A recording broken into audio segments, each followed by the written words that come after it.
class. Okay, welcome to our maths lesson for Wednesday. Today we are going to start off by partitioning numbers to halve them. Now yesterday we did doubling and we partitioned the numbers just simply into hundreds, tens and units. However, today we're going to have a go at doing this, but to halve the numbers. Now we do this slightly differently when we halve, and I'll explain why in just one moment. So the first one, we've got 142. Now because all of these digits are easily halved, I can just split them into their hundreds, into their tens and into their units. And when I do that, I then just calculate half of each of these. So half of 100, half of 40 and half of 2. So half of 100 is 50, well done. Half of 40 is 20, and then half of 2 is 1. Super. And then as we know, we just add those together and get the answer 71. Okay, so half of 142 is 71. Now some of you hopefully will be really good at doing that in your head and won't actually need to do this, because we've done this method before, partitioning, and because you've done it over and over again, this now might be just in your head. Okay, you'd still partition it, but you don't need to draw it out, and that's absolutely fine if you don't need to. Okay, let's move on to this number then. So I've got 236. Now there's a variety of ways, as we discussed yesterday, to partition numbers. So I can do hundreds, tens and units, and I am going to do that, but I'm just going to explain something in a second. So I'm going to partition this into 200, 30 and 6. Okay, now I know what half of 200 is. It's 100. But then 30, some of you might struggle to halve 30. So you can always partition that again. So break it up into the tens. So break it up into 20 and 10. Okay, because 20 and 10 make 30. So then it's much easier. If you do struggle to halve that, you can halve 20 and halve 10.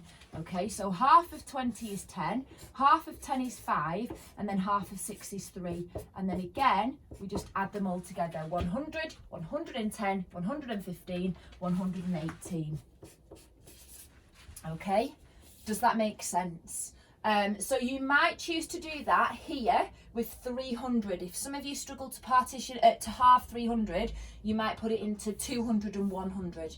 Okay, 60 we're fine with, and 7 we should know half of 7, and then have a go at that one. Okay, so pause the video and have a go at these two, please. Well done.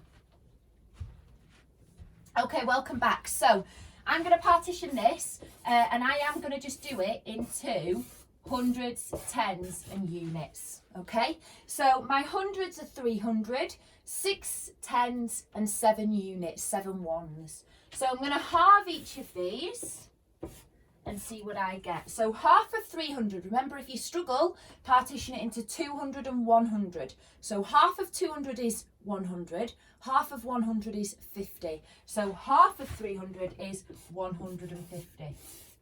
Then half of 60 is 30, and then half of 7, again, if you struggle to partition 7, struggle to halve 7, sorry, partition it, because you can partition that into 6 and 1. 6 and 1 makes 7, okay? So then half of 6 is 3, and half of 1 is 0.5, okay, or a half. So you've got 150, 180, 183 and a half. So your answer for that is 183.5. Okay, well done if you got that right. Just change colour so you can see this one in case it collides. So we've got 748. 748.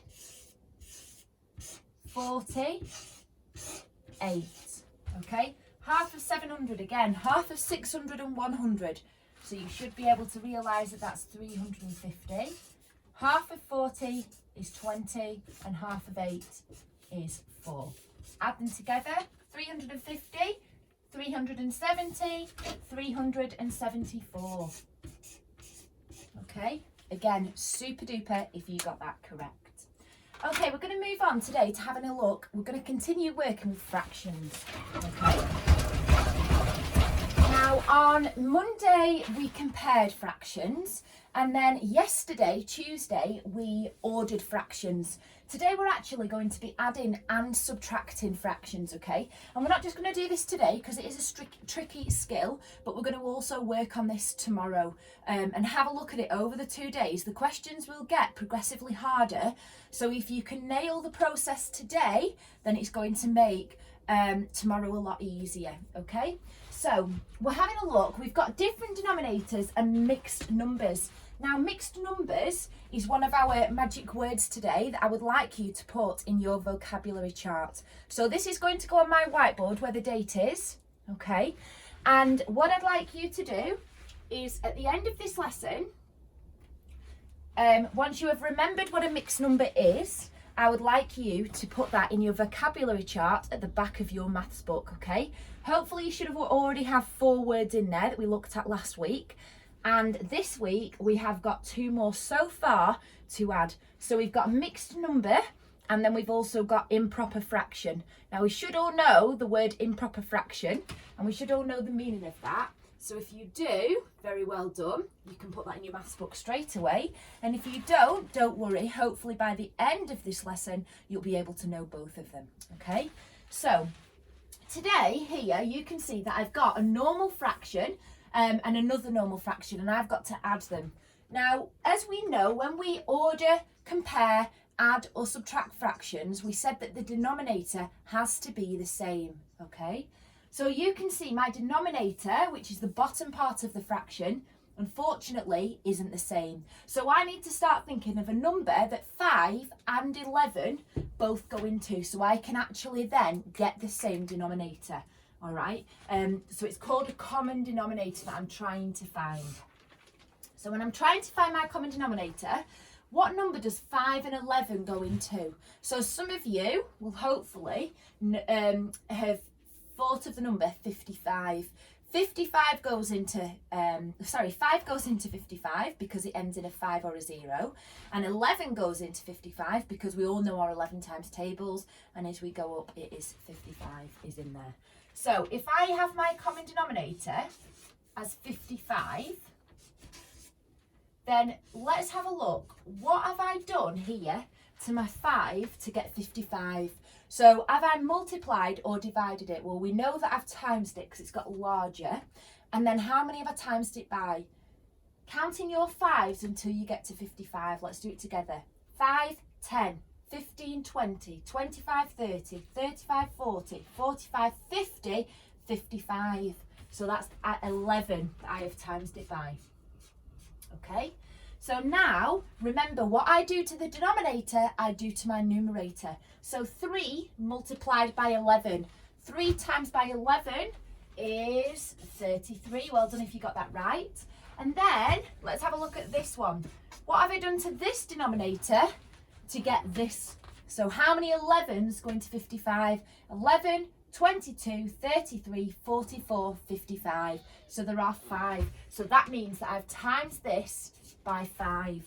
So then I times my numerator by 5. 6 times 5 is 30. Super. And then, because I've got my common denominator, really simply, I can just add them. Okay? So, I have got my common denominator, which remember when adding, it does not change. Okay? I only add my numerators. So 33 plus 30 is 63. Super. Okie dokie. Now looking at this, we notice something different about this fraction. What do we notice that's different about it? Good. So the numerator is larger than the denominator. The numerator is 63 and the denominator is 53. And that's what we call an improper fraction, which is one of our words. Okay? The numerator is larger than the denominator. Now, if that happens, you will get, you have got the answer right here, but we know that we don't really like working with improper fractions in maths, and we have to change it to a mixed number, okay? So when changing it to a mixed number, we need to look at how many 55ths go into 63. So how many go into 63? Well, there's one lot. And then how many are left over from 55 to 63? So you can literally just count up from 55 to 63. So 55, 56, 57, 58, 59, 60, 61, 62, 63. So there are 8 left over. 8 55ths. Okay, so my answer is 1 whole and 8 55ths. Can't get my words out. And that would go back up there. Okay, so let's have a look at doing this one. Now, for this, some of you may recognise that all I did was times these two denominators to get a common denominator, which I can do. However, sometimes my denominator is larger than my times tables. So that number could be 48, and I don't want to do 48 times by 7, okay? So what I need to think about is there a number that's lower that they both go into? So if we have a look here, what number do 7 and 21 both go into? So have a think. Well, I know 21 is in my 7 times table. 7, 14, 21. Therefore, if I have my denominator as 21, 7 goes directly into it. So I'm going to have my denominator there. And then we just do the same as what we've done. What have I done to my 7 to get 21? 7, 14, 21. I've timesed it by 3. So I do that with my numerator. What have I done to 21 this time to get 21? It stayed the same, so all I've done is times it by 1. So 6 times 1, okay? What I'd like you to do is pause the video and finish off this calculation for me. So finish off converting that, converting this, and then adding the numerators. Remember, the denominator stays the same. I'll write that there, okay? So pause the video and have a go, and we'll come back to do it together.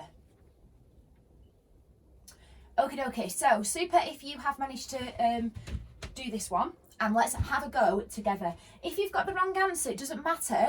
Go back through the video and see where you've gone wrong, okay? Because this video is here to help you. And at least if, whilst doing the warm-ups like this, if you see where you've gone wrong, then you won't make those mistakes in your written work, okay? So I said that my numerator had to be times by 3. 12 times 3, 12, 24, 36. Well done if you notice that that's an improper fraction. 6 times 1 is 6. And then I add my numerators. 36 add 6 is 42. Okay. Now that is, again, an improper fraction. Super duper. So let's have a look now at converting this to a mixed number fraction like we did there. So we need to look at how many 21s go into 42. Well, let's count up. 21, 42. So there's actually exactly 2 21s. Are there any left over from 42? No. So therefore, the answer is just 2. If the number was 43, then I would have 1 left over. So it would be 2 wholes and 1 21st. But I don't, okay? If this bit has confused you, which year 5s it might have done because you haven't actually done this too much, just stick with it as an improper fraction, and when we return to school or later in the weeks, we'll have a look a little bit more at doing some of this converting. Okay, well done if you got that right. Okay, last one I'm going to ask you to do is something that looks a little bit different, and that's because you will see that it's a subtraction. Now that doesn't make it any more tricky, difficult. Can't get my words out. Any more difficult. It just means that we have to have a look as these whole numbers and convert them as well. Okay, so if I have got 9ths and I've got 2 wholes, so you imagine I've got a pie that's split into 9. I always struggle with this to think how many. 1, 2, 3, 4, 5, 6, 7, 8, 9. Okay, so I've got one of those and I've got another one of those. So 9 and another 9 makes 18 ninths. So if I've got 18 in my 2 wholes, and then I've got 4 here, I've got 18, 19, 20, 21, 22. So I've got 22 ninths minus, and then I'm now working with 18ths, and I've got 1 whole and 11. So if I've got 1 whole pie that's split into 18ths, then I've got 18 18ths, haven't I? So I've got 18 there plus 11 here. So 18 plus 11 is 29 eighteenths. Okay. Now, all we have done there is convert it from a mixed number to an improper fraction. Okay. But now what I need to do, my denominators are still unfortunately different. So I need to convert my denominators to have the same. Now again, I don't know my 18s times table, so I'm not going to multiply these. But I recognise that 9 goes into 18. So therefore, my denominator is actually going to be 18. That has stayed the same, so my numerator stays the same. That has been multiplied by 9, 18, 2. Therefore, 22 times 2 is 44. It's just double. Okay. And now that I've got a common denominator, and now that I've changed it from a mixed number, I can actually just do my straightforward subtraction. Okay. So I've got 18ths. 44 take away 29. 29 is really close to 30. So I'm going to take away 30 and I'm going to add 1. 44 take away 30 is 14. Add 1 is 15. So I have got 15 eighteenths. Now, year 6 children, can you have a go at simplifying that fraction? Because I know that 3 goes into 15 and it goes into 18. So have a go quickly. Year 5s, you're more than welcome to if you can. If you can't, don't worry, because we haven't done simplifying fractions. Okay, super. So how many 3's go into 15 is 5. I just told you the answer. And how many 3's go into 18? Well done, that's 6. So my answer is 5/6. All of that has finally got me to a nice simple fraction. So huge well done if you managed to get that answer. Okay, good luck in your activities today, and I look forward to seeing how you get on. Well done.